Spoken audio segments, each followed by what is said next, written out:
How much you want to make a bet I can throw a football over the mountains?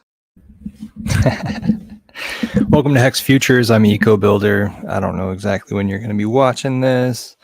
Let's see. It is the 5-year birthday of Hex. We are going on the first day of it. Maddie just ended his 24-hour stream. It's been a really good day. Everybody's been optimistic. Just before this, I did a Hex Foodies, Hex Guild episode and just catching people up on what's going on. I still have the candle lit from that. I was doing a little bit of watching YouTube videos and homework, and I realize now that I was just a freaking idiot whenever I thought that this guy had the exact same voice as Richard, because I was listening to the back half of this audio. If you listen to the back half of this audio, it's almost like this guy has been listening to tons of Richard Hart videos, and he's like adopted his speech and his cadences and just everything, his choice of words, everything. You know, of course, he's talking about Richard in third person. So I was listening to it on my old iPhone, which I use as a Wi-Fi device around, and so it was like I had a distance from the speaker, and so my ears weren't able to hear everything, and so it just made me be a fool.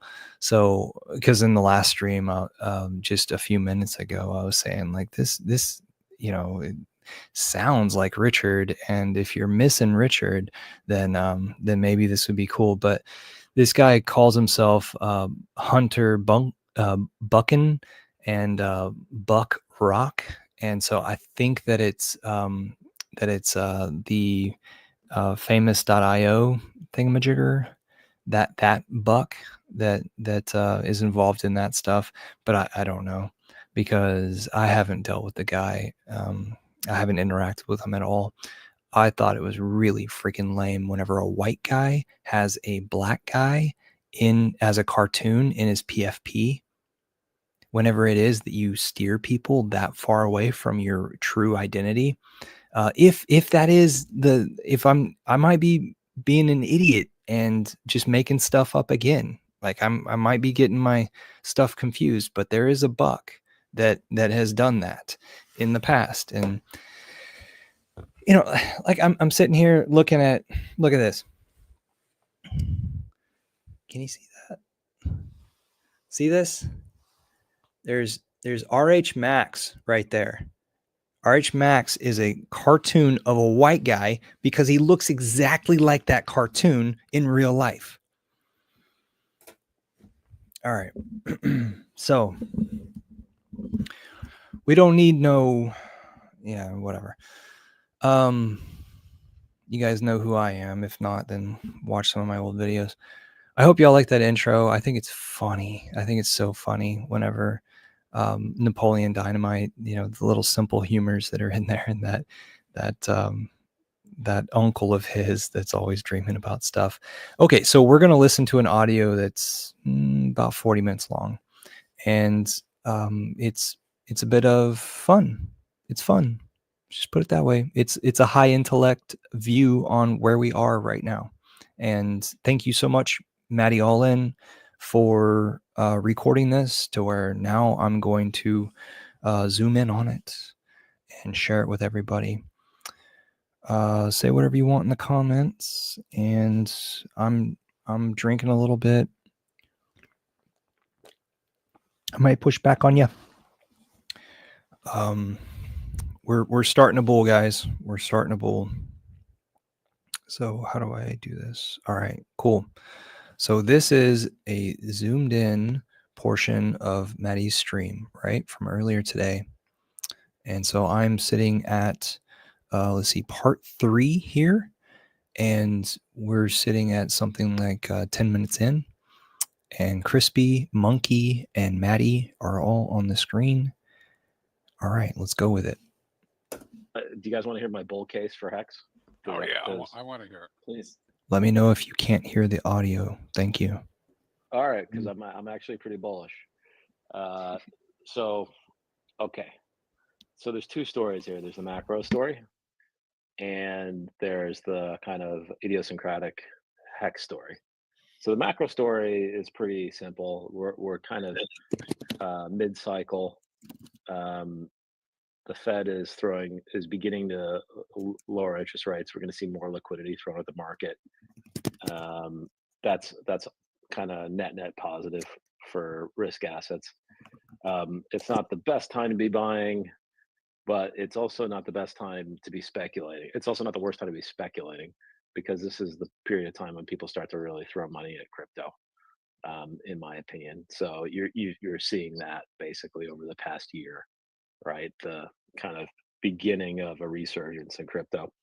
Okay, now the idiosyncratic hex part. Well, actually, let's first talk about the Ethereum idiosyncratic part, which is that Ethereum and DeFi and anything related to that has been on the complete back foot for the past 4 years, really. And it wasn't immediately clear. Like we knew a little bit about this, but obviously it had a lot to do with the Biden administration, which for whatever reason, following the collapse of FTX in 2020, decided they needed to basically spend the next 4 years attacking crypto.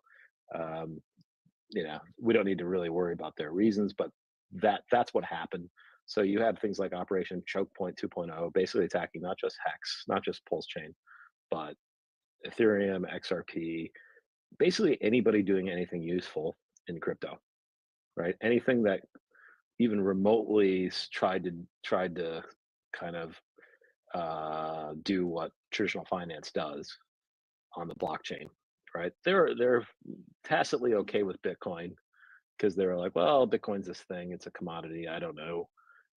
But like anybody actually trying to build useful smart contracts that do cool things, that allow people to bank themselves or to borrow or to earn yield, or trade or swap or whatever, they've been going against it. And what we've just had basically is this massive blowout Trump win. And you don't have to like Trump. That's okay. Don't look at it like I'm necessarily demanding that you love Trump. But we've had this massive blowout Trump win, and all of this stuff with Operation Choke Point 2.0 is now coming to light.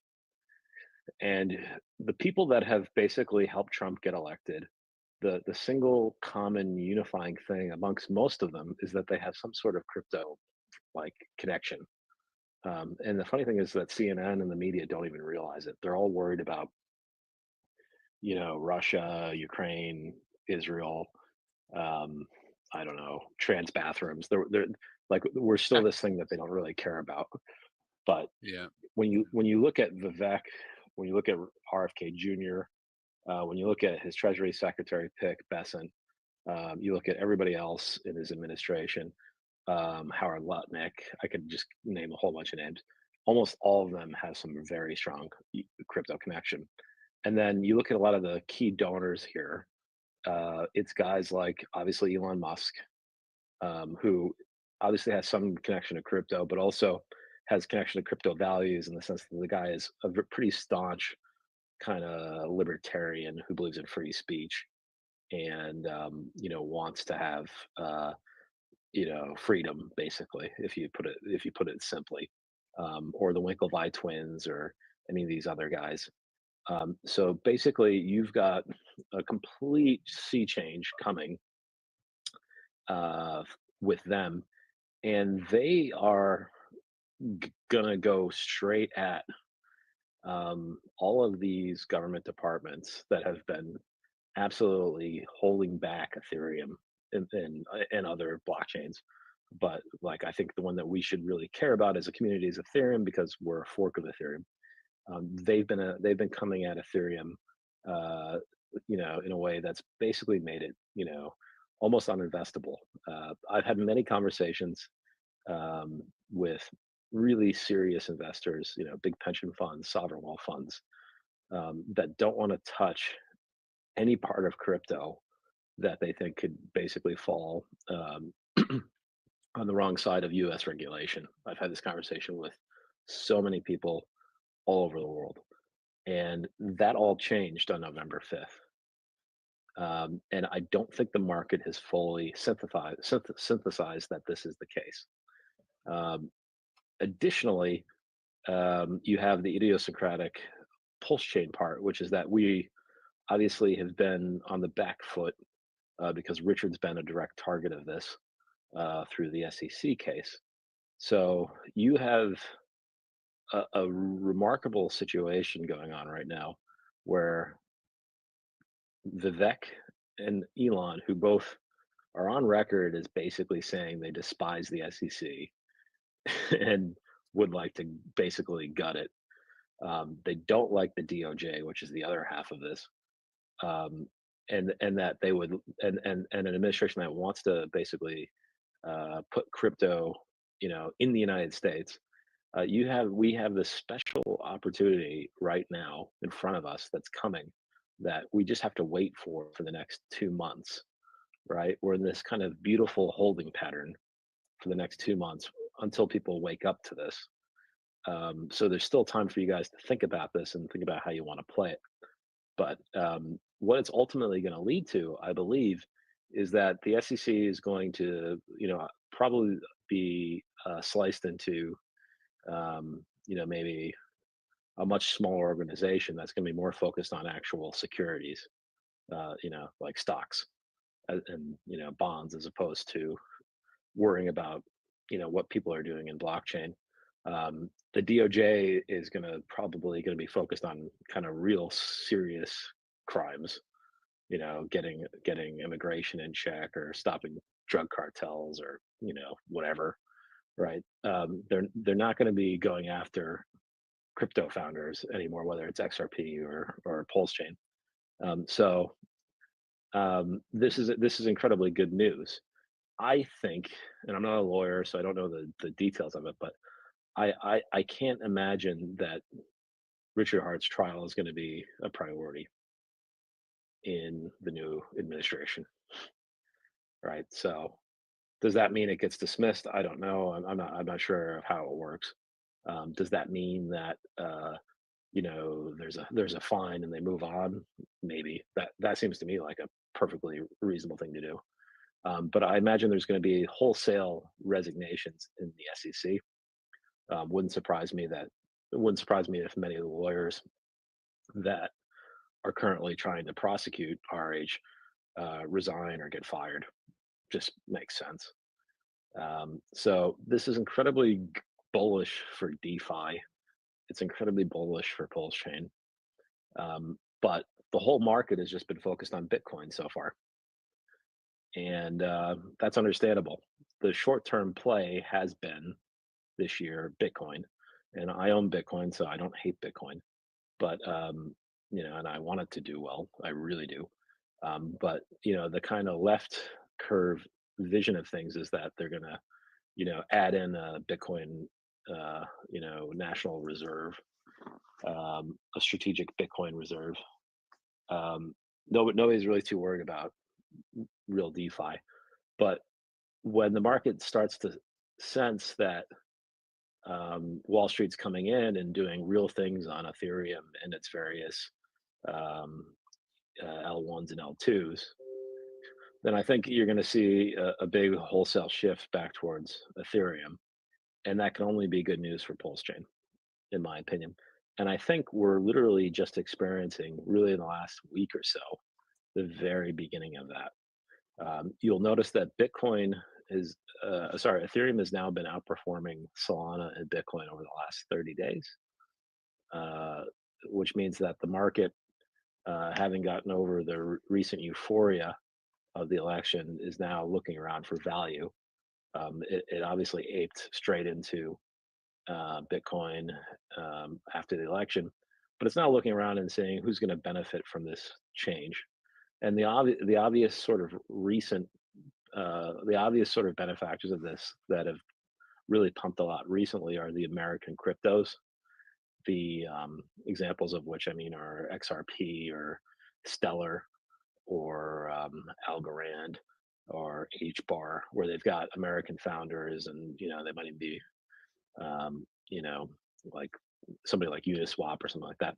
but we're going to see, I think, a secondary effect that's going to come and really cause a whole bunch of people to take another look at Ethereum and everything connected to it, which we are. So, I think this is a really great setup for the next 2 months. And I think that the other thing to kind of keep in mind is that the OA, not the OA, the SAC address is going to be in profit, I think, this week. So that can only be perceived as bullish. Because we are, at the moment we're only as strong as Ethereum is. So we want a strong Ethereum. So there's the sort of broader setup. Now the specific setup in terms of Hex, I think is good. Hex, I think, is designed to be volatile. It's designed to go up a lot when things are good. We stake, we lock our money away, and there's really not that much floating. So the spot price of Hex isn't as meaningful as you think it is, necessarily. It can do wild things in the short term, and we've seen that in the past. But the beauty of the staking is that it keeps all of us committed and interested, right? Unlike any other coin that I can think of, right? Like we're still here having these conversations after many years, speculating about what T shares mean and all this stuff. That's really the secret sauce of it. But I think we're going to have going into 2025 a period where you're going to see Hex probably rip some faces off, and that's a year where I think Bitcoin probably goes to 150K, and Ethereum probably does like 8K or something like that, right? So I know a lot of people will get on Twitter or the internet and make outlandish predictions, but I'm known primarily as somebody who's a fudster. In fact, Richard Hart called me. Dylan can probably. What's the correct quote? What did Richard call me, Dylan? The biggest fudster in Hexico or in Hex. No. I think it was the most dedicated. It might have been, yes. I think he called me the most dedicated fudster in all of Hex. So I can't even search it up because he deleted all this shit and everything. So but that's true. So I'm not, historically speaking, I'm not exactly one known to be bullish, but yet I am at this part of the cycle. So just to summarize very quickly, the macro setup is just about perfect. It's not early, but it's still kind of mid-cycle and well before the insanity. The wholesale change in U.S. politics, which you can only do once, is about to happen in 2 months' time. So, whether or not you're doing this with Hex or whatever, like you really should have a game plan for this new administration, because usually politics doesn't matter to markets, but in this case, this really does, because we're unlikely to get another president that's this crypto friendly anytime soon. So if we don't get this done in the next 2 years, I should say, if we don't get the proper regulation, then it's never going to happen. And then 3, I believe Hex is uniquely well positioned amongst all of the Richard Hart basket to be that thing that becomes very scarce and goes up a lot when insanity occurs. Right? Like I own Pulse. I own Pulse X, but Hex is, through the staking mechanism, naturally this very scarce thing that yet has a huge amount of people invested in it who can't sell. So when the good times come, oh boy, will that thing go up, just as you've seen it go down when the bad times come. So I think it's a really interesting time to be looking at it, and it's amazing to be here 5 years to the day after the beginning of this. So thank you, guys. Yeah. I swear, from an old iPhone, a little tiny speaker, that guy sounded exactly like Richard. Let's keep going. I'm really curious what you and Dylan think of this PDI mania, but more broadly, like the idea that was really formulated at the beginning of Pulse Chain, that Hart's law can best be proven by making stuff that was copied from Ethereum more valuable than it is on Ethereum, and in particular, perhaps like a wrapped Bitcoin or something, where you have Saylor, going at Safety's throat, talking about he wants to loan his Bitcoin to the banks, whereas perhaps there would be some sort of yield farming opportunity on Pulse Chain. Do you think that is within the realm of possibilities in the next cycle or two? As far as wrap Bitcoin on Pulse, having banks accept it as collateral, I highly doubt that. No. I'm talking about more like this idea that you can have you can create the right incentive for people to bridge over their Ethereum version and pair it with their Pulse Chain version in such a way that they have to swap half of it through in a manic FOMO a move, that they see so many green candles that they're swapping the half into the P copy, and then that creates the liquidity that is needed in order to back various things in the ecosystem. All right, maybe I'll try that one, Dylan. Yeah, because backing is totally different than liquidity providing. So my view on that is it doesn't make any sense. However, it's probably going to happen. Because when insanity comes, insane things happen, right? We remember people selling rock NFTs for a gajillion dollars 4 years ago, or crypto kitties 8 years ago. So those sort of things will probably happen. I actually bought a whole bunch of PDI very early on in Pulse Chain, like within the first week or two, because I assumed somebody would try to pump the shit out of it. And I've discussed this in the past. So yeah, I think all those sort of exotic, weird plays are possible, but they don't make any sense to me as an investment professional.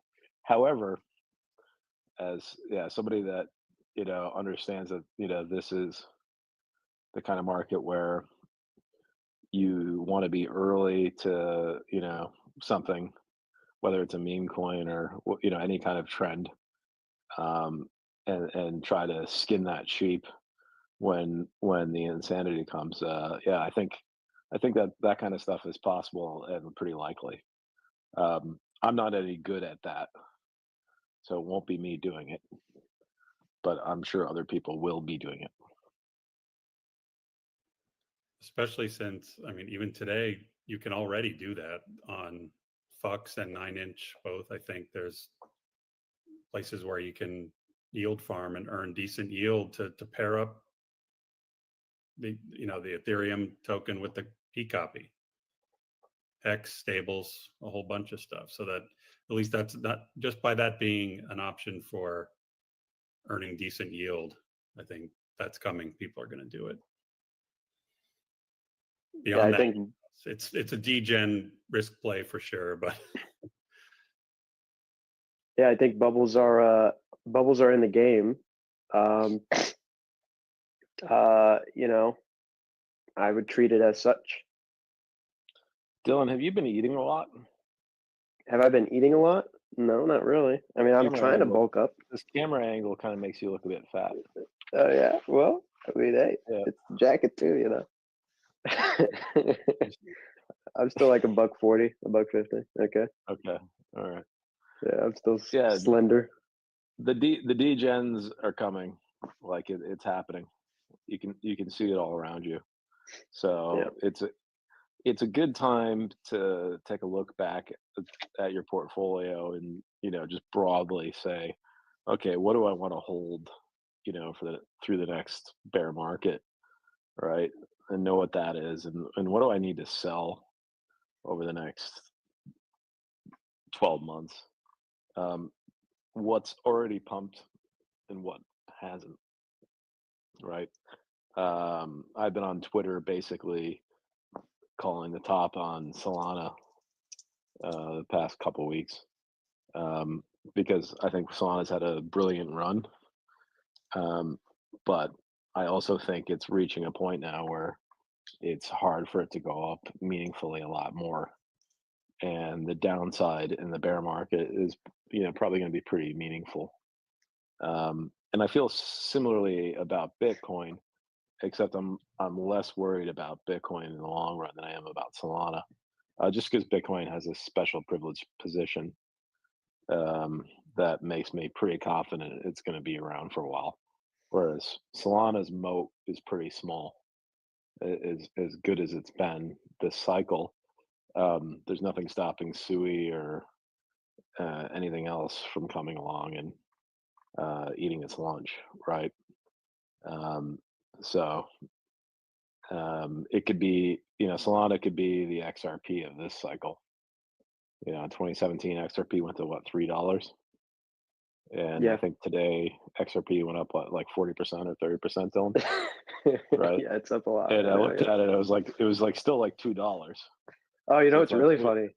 You know what's really funny is there's a video of a guy that mortgaged his house to buy XRP recently.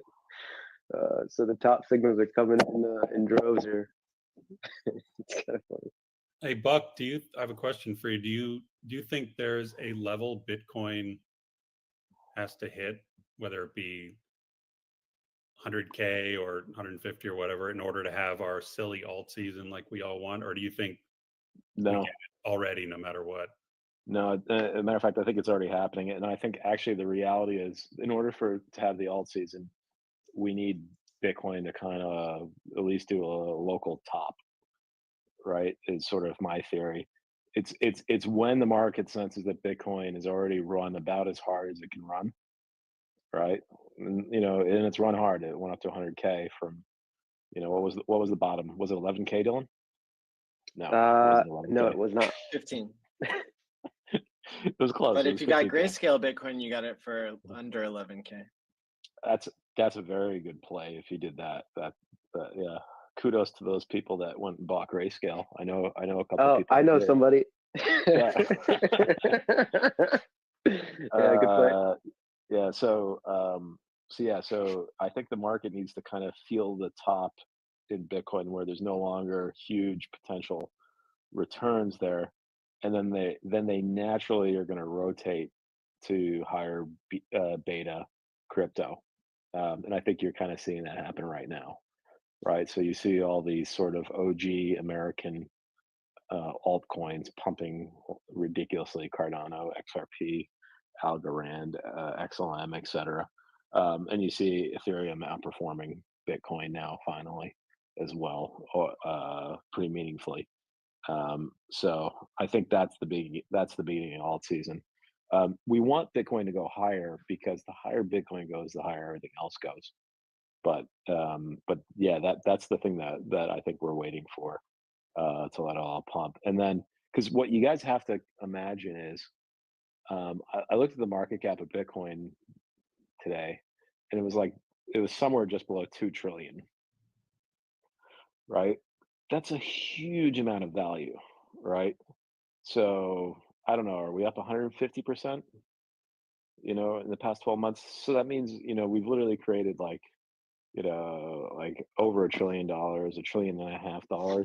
We've created a few elons of value in Bitcoin, right?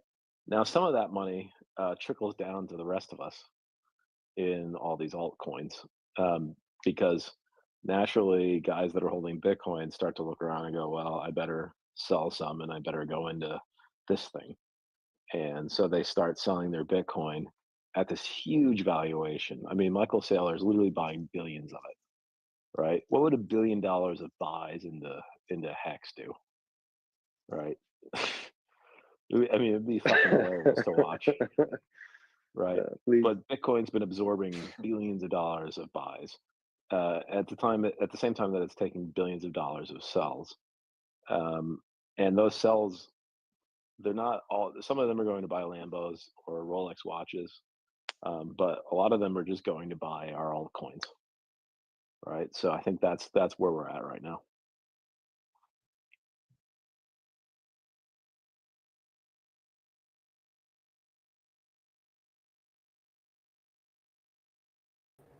Hey everybody, like and subscribe. Thank you very much.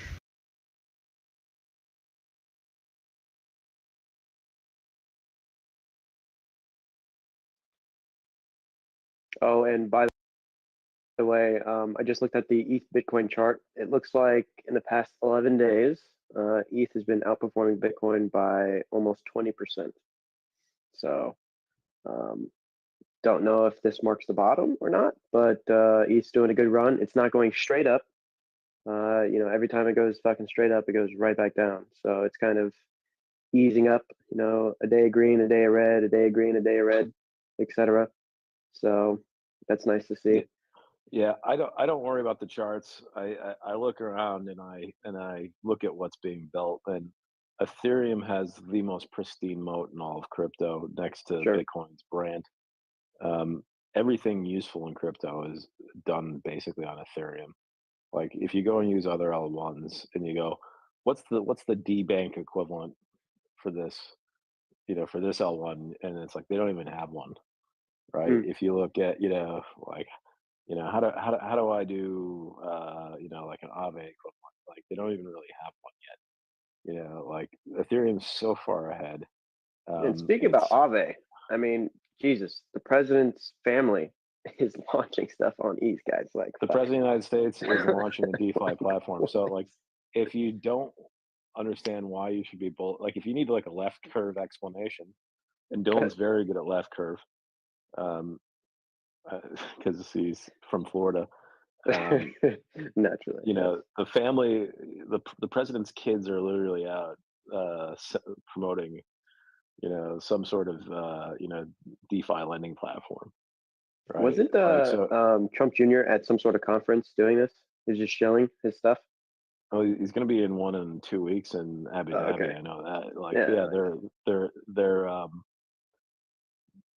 like they're coming, and they're bringing culture, and they're bringing a whole bunch of other people, and you see all the people lining up at Mar-a-Lago to kiss Trump's ass right now. It's like, oh man, they've got to go through all of Trump's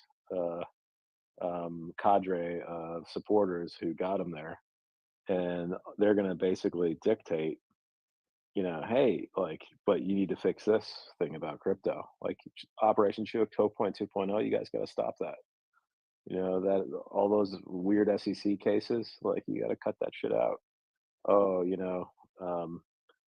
going after people for using crypto payments, like you got to cut that out. The tornado cash thing. You know what? Yep. Privacy is actually a really important thing. That was a big win. Like, yep. Yeah. Suddenly the what's called the Overton window has completely shifted in crypto's favor, and I think whether CNN realizes it or not, I'm not sure they do, but what's happened with this election is that basically crypto bros have basically done a management buyout of the United States government. Like they've literally said, Trump, we're going to get behind you, we're going to back you, we're going to help you win, and we're going to give you the agenda. And Trump was like, sweet, I don't really want to sweat the details either. Here are the 4 things I care about, right? And they're like, yeah, we like those things. Let us worry about the other details. So he's got like the Winklevi, he's got Elon, he's got Vivek, he's got JD, he's got his kids. All of these people are crypto people. He's got Scott Besson in Treasury, super genius, pro crypto guy. Like we're basically running the US government now, come January 20th, right? And no one seems to know this, right? So this has profound implications, in my opinion, because I have not experienced a time in my entire crypto journey, and I've been in it for over 10 years now, maybe 11 or 12 years, um, where the US government has been pro crypto. That's never happened. It's just gotten worse that entire time, right? And we're about to experience the opposite of that. So What does that what look is that? like? What does that Yeah. even fucking look like, Dylan? You know, you know, like we've only experienced them going after guys who are like working their hardest to try to promote their fucking product, right? Like Richard Hart, right? Nobody worked harder than him until they fucking sent him the Wells notice. Nobody worked harder than Richard Hart to try to make his community, his stuff a success. And you know, they've had this chilling effect on guys like him, but this is all about to be reversed come January 20th. So you know, it just really gets me super excited. And I think a lot of people, like, they don't care, like they're running their own lives. You know, they're worried about things like AI. They're worried about, you know, Hamas. They're worried about Ukraine, inflation, or whatever. But the thing they will care about, and they're starting to care about, is when they see all these things start to run in crypto. And I even noticed it recently. You know, the AI companies aren't even really necessarily doing anything all that impressive recently, very recently. They're not going up, you know, oodles and oodles anymore. But you know what? Crypto is. So I think you're going to finally see a lot of people start to pay attention, and it's pretty exciting. Like you could not imagine a better. I literally can't imagine a better setup going into 2025. Wow. Um, And you it's know, a really great distinction you kind of made there, Buck. It's not just that we're getting a pro crypto gang, but we're getting a pro DeFi gang in charge. Because even, you know, Gary Gensler could make an argument that he was pro crypto. He's just crypto in the sense of centrally controlled, everything's a security, got to go through him crypto. Oh yeah, I'm pro crypto, but what we really need and potentially have now is pro DeFi.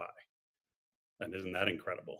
All the decentralized staking and yielding and things we take for granted. Imagine the government supports that now. It's like you're saying, Buck. It's pretty Shoot, what happens when they allow Ethereum staking for these ETFs, guys? Like, you know, where you could buy a product, get a little bit of yield on it, and also ride the volatility. Like, that's pretty wild.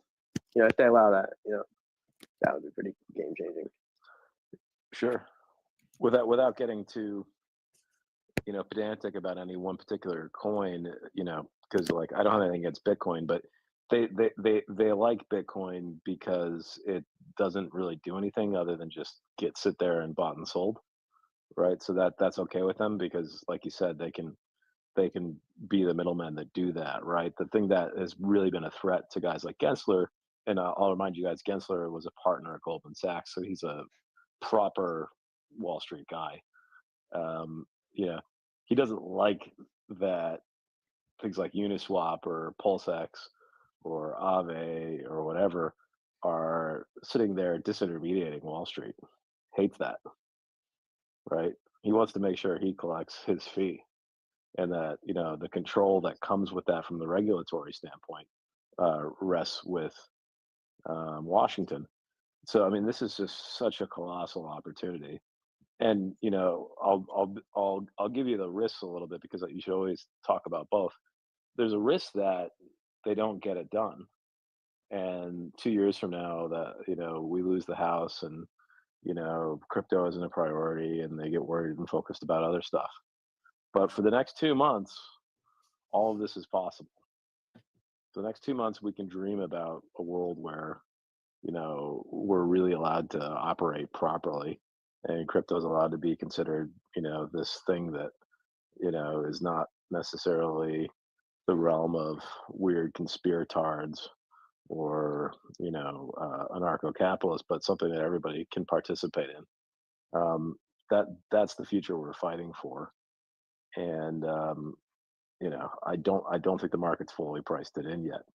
But yeah, I'll be watching very closely what happens with that. But yeah, it's going to be something that we've never experienced before, ever.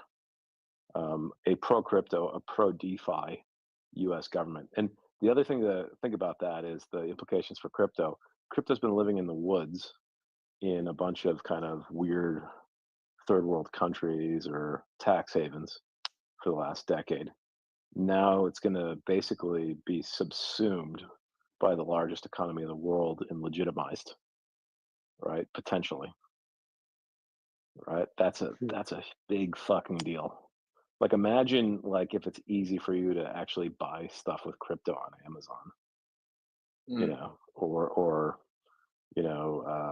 TikTok or whatever Dylan uses. If literally it becomes this thing that everybody knows how to use, because it's easy to use. I'm supposed to go to a wedding in Asia in a few weeks, and I need to send this guy money as a gift. He just said send money to this account in lieu of a present. And I was just like, can you just fucking put up a public address and I'll just send. Because like make it easy.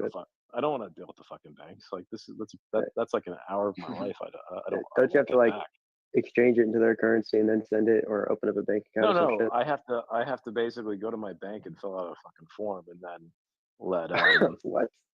And then let the bank like take 3% of it, and then it shows up in his currency, it's not a good deal. Or it's just like, why don't I just send you some USDT, Yeah.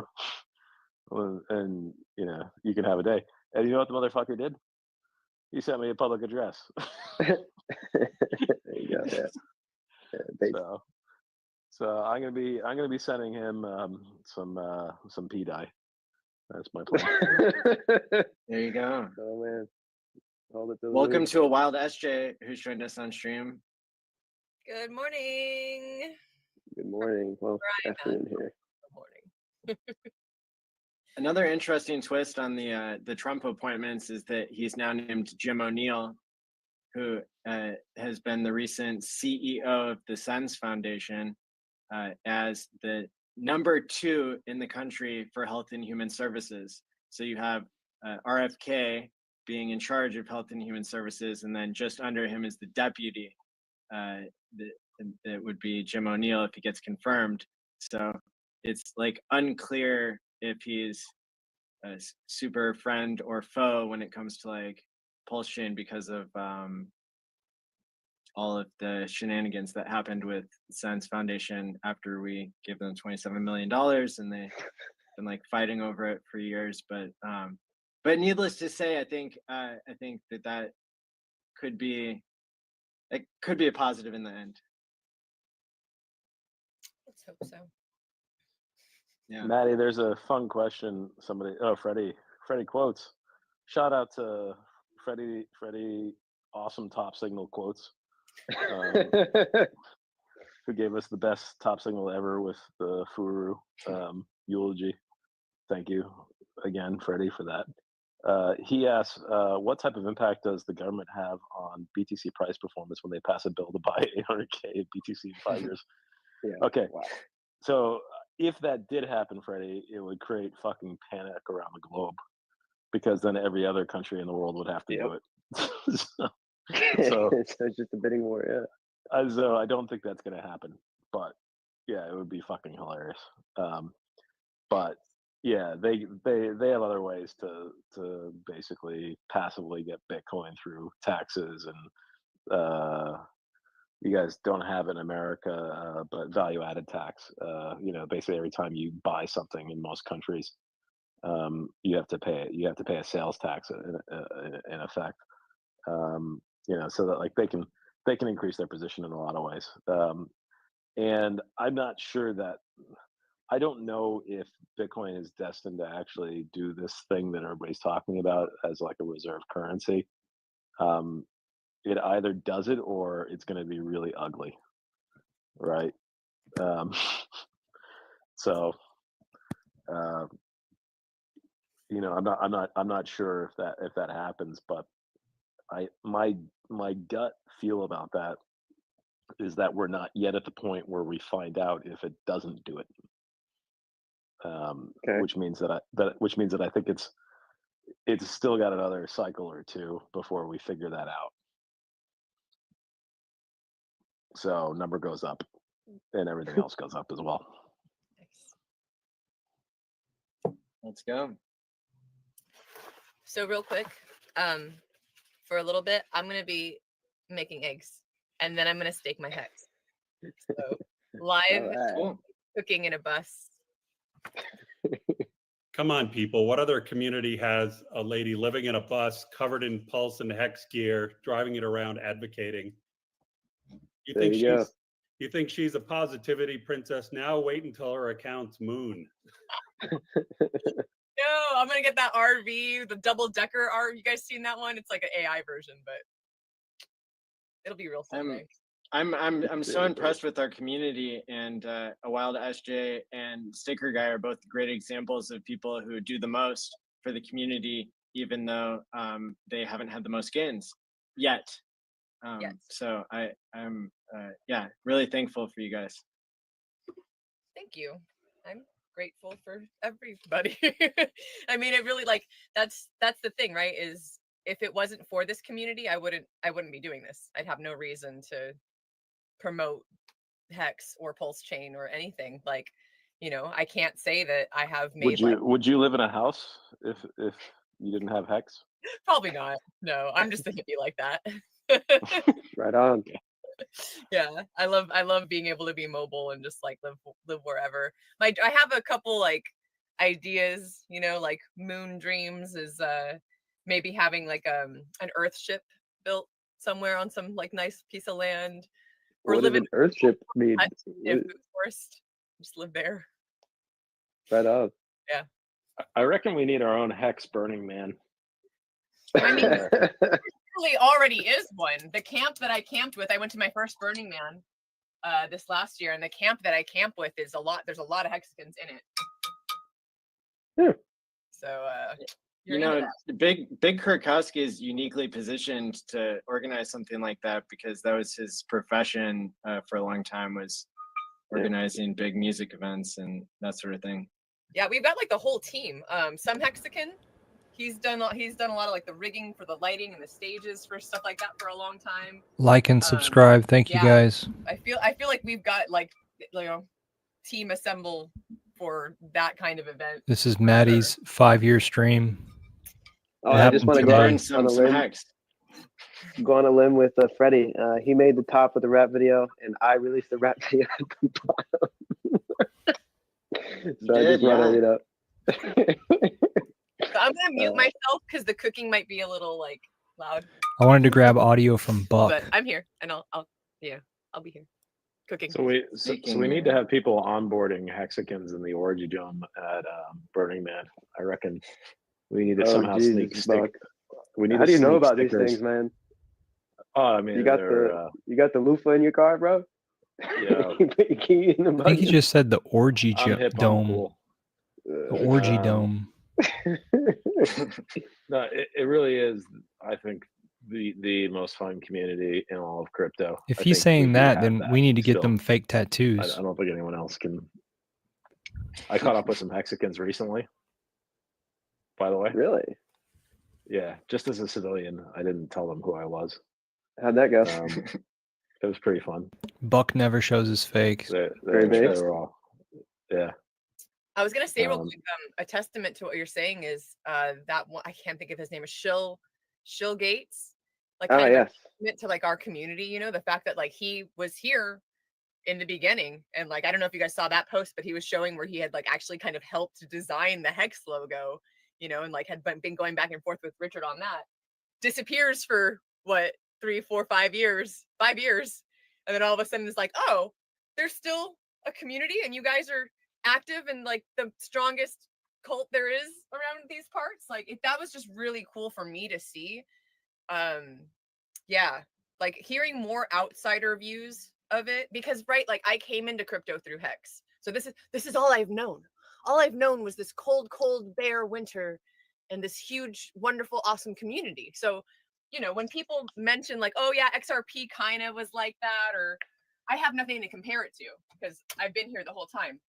So it's really been awesome to hear the view of people from the outside and hear really like how intense the gatekeeping has been, and like how sorry, that's my motor for my sink, and just how like it's gonna be mind-boggling, y'all, like when those floodgates are like it's like the crack, right, like the gates are cracking open and like little bits of awesome are like spilling out, and I can't wait for that to just like the floodgates to open and just for us to just rain down upon crypto like yo, you thought we were gone? No,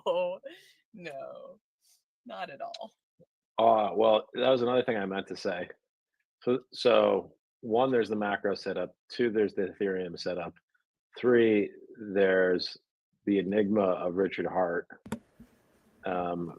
who's obviously the best promoter in crypto, who's basically been taking the winter off because of legal reasons, we presume. And I think, I don't know when, but like, I think the runway is going to be very clear for him probably pretty soon, right? I think this SEC stuff goes away.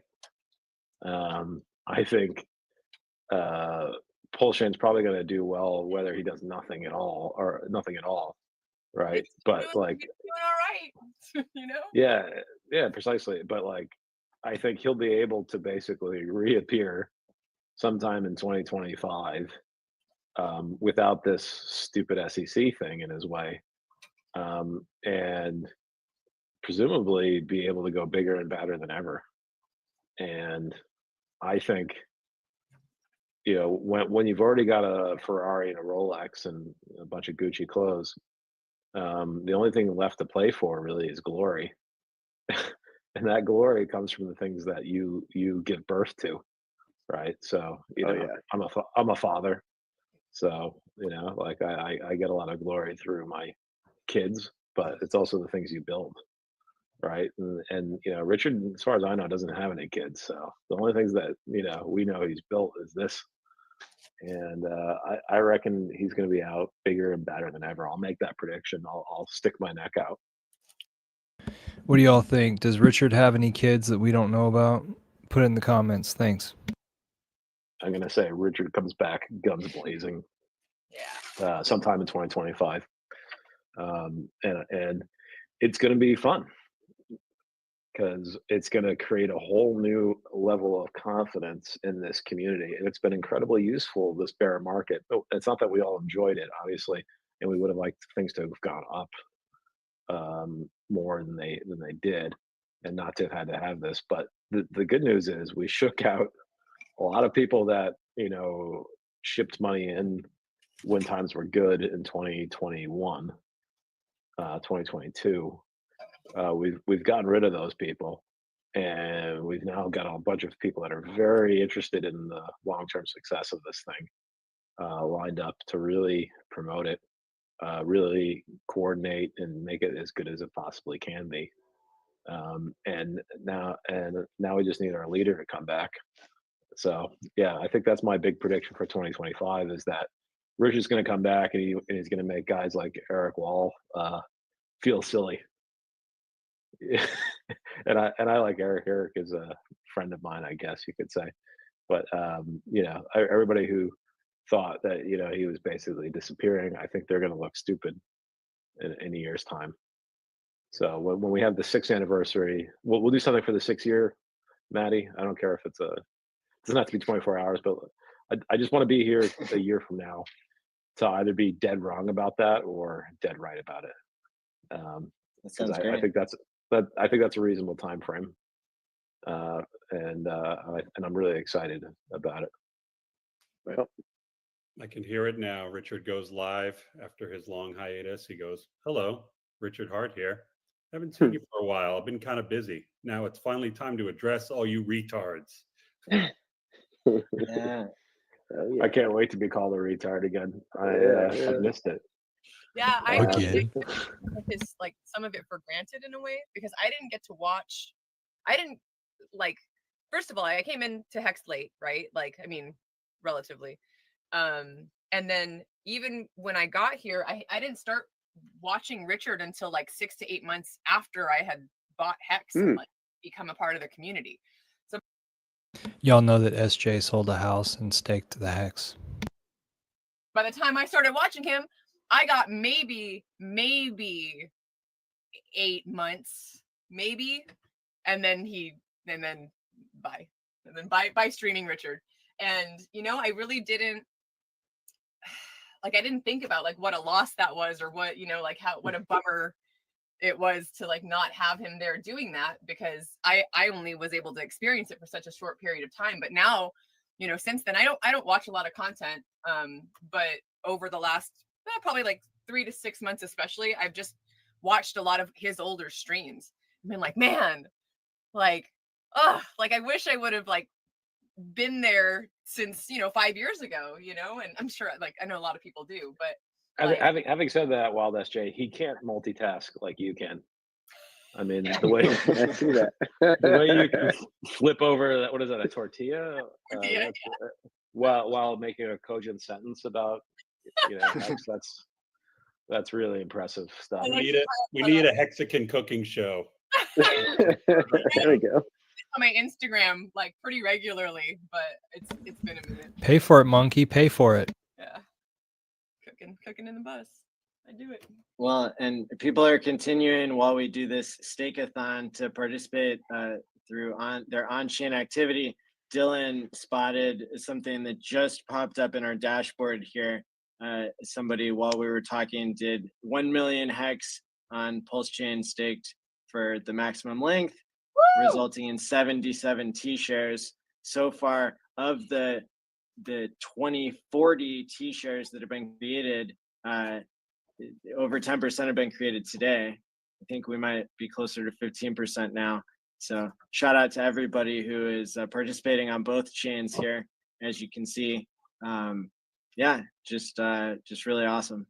Later on in the day, somebody staked 5.5 million for 5,555 and got 400 plus T-shares. You know, one of the nice things about the volatility of Hex is that it gives the opportunity for rebirth, I think, in multiple cycles for new people. Like, you can't go and tell a guy who's buying Bitcoin today that they're going to get rich off of it, because it's just not true, right? If you're going to get rich off of Bitcoin, then you're already rich, right? It's a $2 trillion asset, so Yeah, you need the capital. Yeah, it's just not going to go up that much. But the volatility of Hex is quite interesting in that it really does give this opportunity. We already know that Hex could go up by 25 times pretty easily because it's happened in the past, right? You know, like Bitcoin's not going up 25 times in this cycle. Nope. You know, if it does 50% from here, that would be outstanding, and I would be ecstatic about it, and I'd be. Let me pause it right there for a second. I'm able to see how many people are viewing this live, and whenever I talk, y'all start dropping off. Why don't y'all tell me to shut the fuck up in the comments instead of just dropping off? Thank you. High-fiving every Bitcoin, bro. And I'm one of them, but it's just a different use case. And I think that's one of the really exciting things about Hex. It's also one of the terrible things about Hex when the market goes down. But we're not there right now. We're in the opposite direction right now.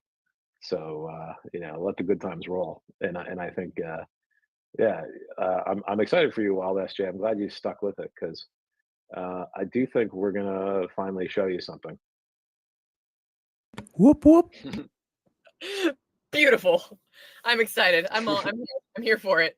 Yeah, it's been a long, wild ride, and the cool thing is that, you know, like you guys know, regardless of what's happened with my investment and my return, I still have, because I've seen all of you succeed. You know what I mean? I want to pause it right there. Guys, if you're not an OG Hexican, you need to understand that all of us OG Hexicans, we really, really want to see all-time highs. We need the next round of all-time highs in order to show the second round of Hexicans that everything's possible and everything's gravy. And it's weighing on us as well. Like, there's so many people that Richard had already made wealthy, generationally wealthy, that, you know, and learning about Hex made so much sense to me. I'm willing to wait, right? And that was the whole thing that drew me to Hex and really had me excited about it, is because right before I had taken an options trading class, or I was in the middle of options trading class. Uh-oh. How stressful, you know, to like have to wake up. I'm on the West Coast. And so like to get, you know, into the market, like I'd have to wake up at like 5 a.m. to even like get started. And I luckily I didn't go down that path because of Hex. Like I got in right before I was about to, like, you know, put a little bit of money in to do this options trading thing.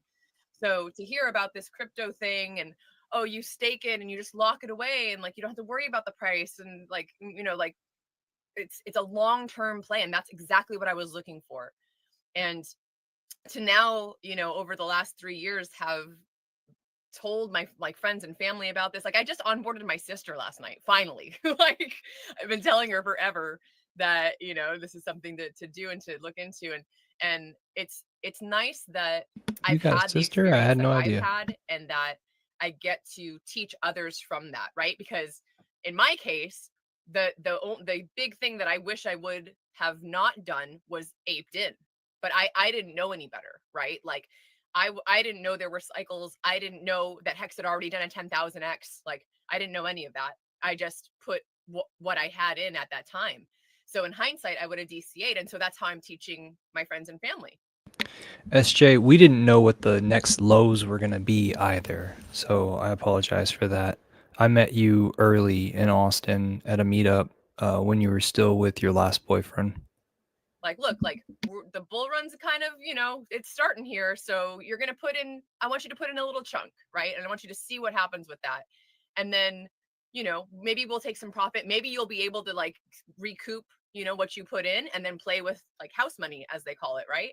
And then what we'll do is we'll buy at the lows again, right? When it goes back into the bear, like it just makes so much more sense to me to do it that way. And then also like just learning to DCA in and out, like both ways, like that to me just makes way more sense than anything else. Shout out again to Maddie for letting me do this.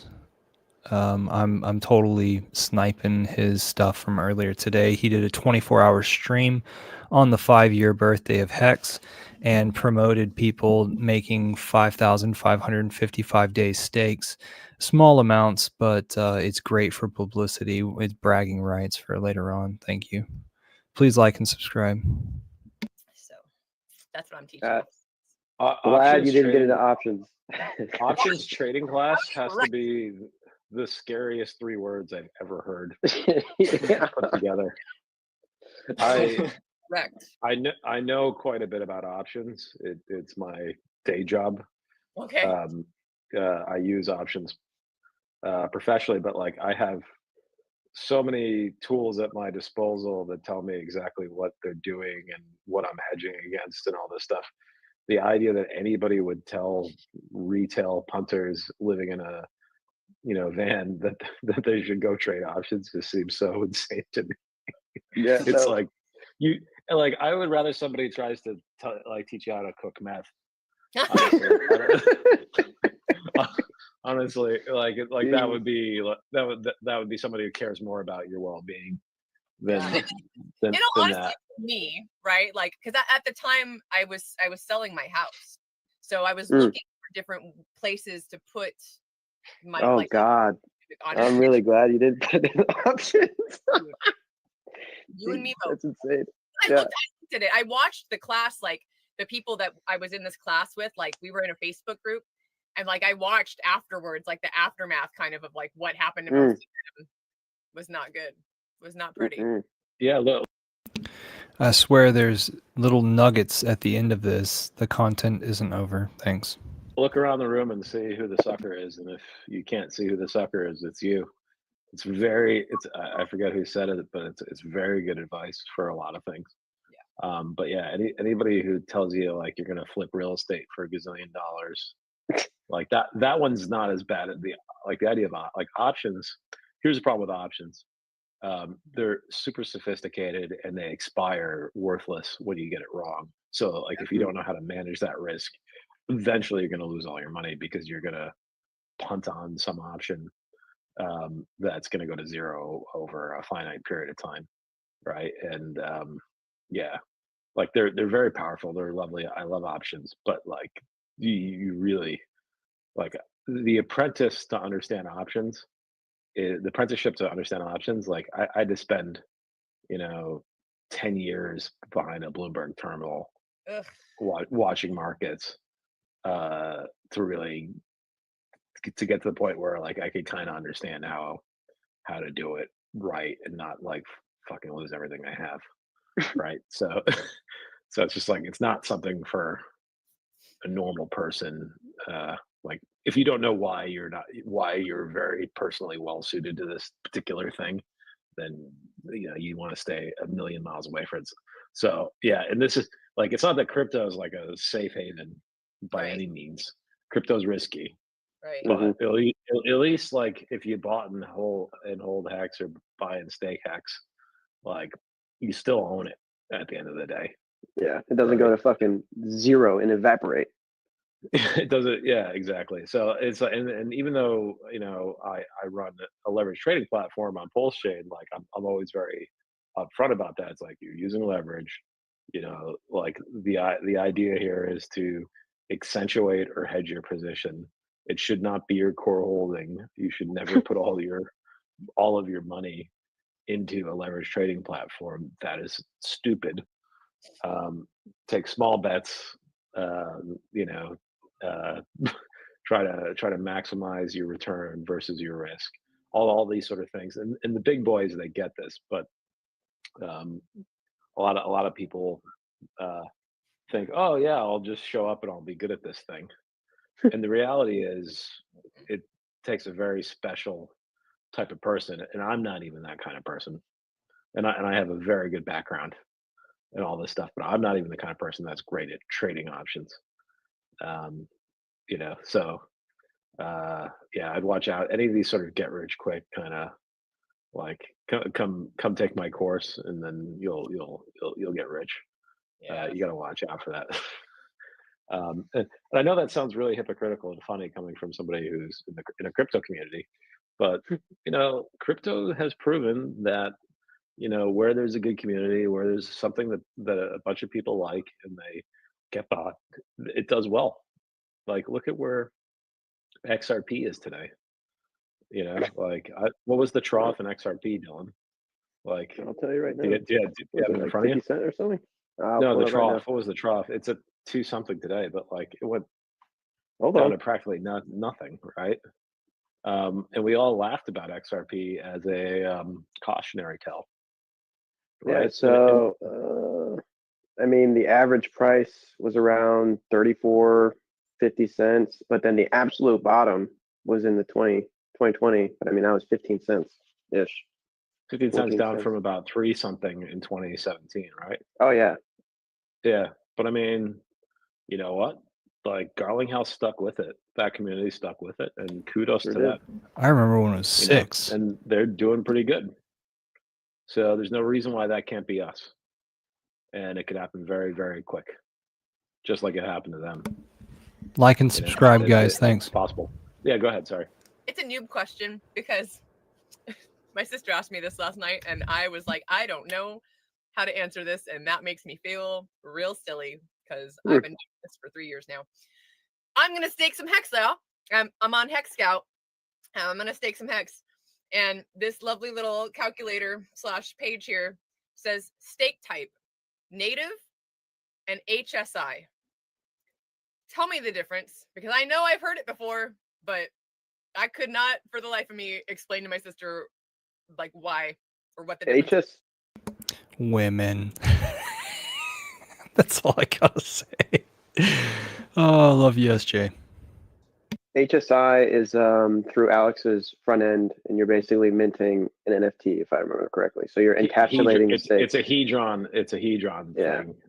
Yeah. So if you want to be able to move, that hex to a different wallet, it's useful to use the HSI function. If you know you will never need to move that hex to a different wallet, then there's no reason to do it. It would be that's the simple explanation. The answer is you can tokenize your stake if you stake it with the Hedron protocol. Therefore, you can move it from wallet to wallet. And then if you feel as though you need some money quick, then you can put it up on the Hedron auction and sell it instead of having to keep it. And it's that's not a bad feature, because you never know, you could get hacked, or you could have for whatever reason you just need to like kill a wallet because it's, I don't know, like been compromised somehow, or What the fuck is up with the viewers? I lose 4 viewers when I open my fucking mouth. Guys, put it in the comments. What the fuck am I doing wrong? Or you just don't feel happy. Like I've got a bunch of hex stakes in a like a MetaMask hot wallet, basically, that I put in on like day 20 of hex, right? And it's like there's no hardware wallet for that, right? Like it's so like if my computer gets hacked, then those things just get done, right? And if that were like my entire net worth, I'd be pretty scared. Okay. You know what I mean? So the HSIs are very useful for that reason. Okay. Well, this one, I'm doing this in my public wallet because I'm making a public statement on a public blockchain. Oh man. So I'm gonna leave it. I'm gonna do a native stake while I eat my eggs. Yeah, the HSI is a really neat innovation. I'm wondering if it'll ever like really catch on in a big way, because it's like a treasury bond market where you have market prices that can go up and down for different bonds, quote unquote, hex stakes at different maturities. It's pretty neat. Like I'm not heavy into them because I'd already had a ladder in the native protocol, but I don't know. I just don't think there's a lot of potential for there. And also, whenever you stake your hex, then you earn Hedron, and both with native and HSIs, you're able to earn Hedron. So a lot of times people wipe the available Hedron off before they go and put their HSI on auction. So they've cleaned it up, but sometimes it's left behind. So keep that in mind if it is that you find yourself trying to find cheap stakes. A friend of mine, I've been gifting some Hedron to in order for him to compete over there on the Hedron auctions to snipe some of these stakes. A sad bit though is that he kind of got discouraged during our eHex lows. That was kind of like a down period of our ecosystem. So he actually got pretty discouraged, and he's got a wife and a young kid, and they're trying to have another kid. So, all together, he got a little bit discouraged. But like I said earlier, us OG Hexicans, we cannot wait for this next bull market so that we can be vindicated, if you will. Yeah. Well, ladies and gentlemen, I'm gonna go get some lunch. Maddie, if you're listening, thanks for having us on. We really appreciate it. Happy birthday. I guess today at 7 would be the official day when you can actually mint your hex from the AA lobby, which is, I mean, that's monumental. I remember when I was there minting my hex on that day and claiming my Bitcoin today. Yep, those are some good times, guys. I hope you guys enjoy the stream and reminisce on that stuff. But I'm gonna get some lunch. Buck, I don't know if you're gonna stay on or not.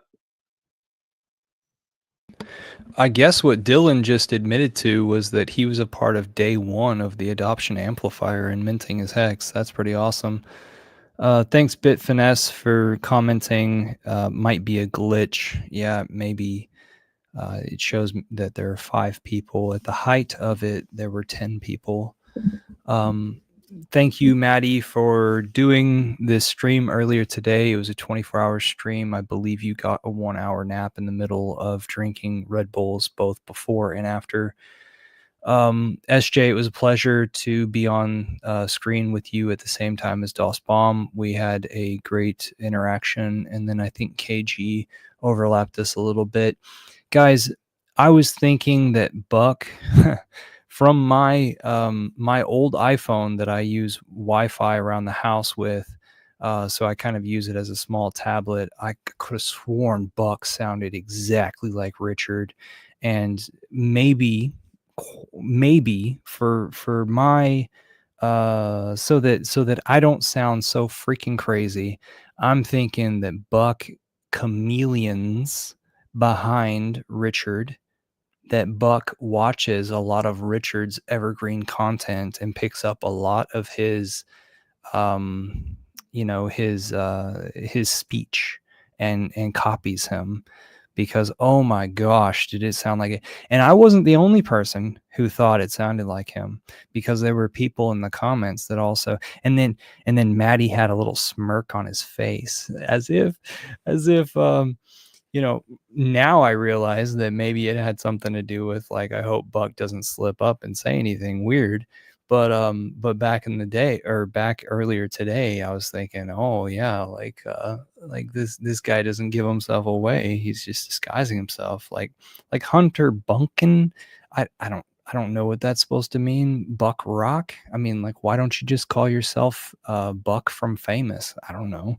Let's see. We got Bitfinesse. I only saw 7, he says. Now 4, though. I see 7 now, Bitfinesse.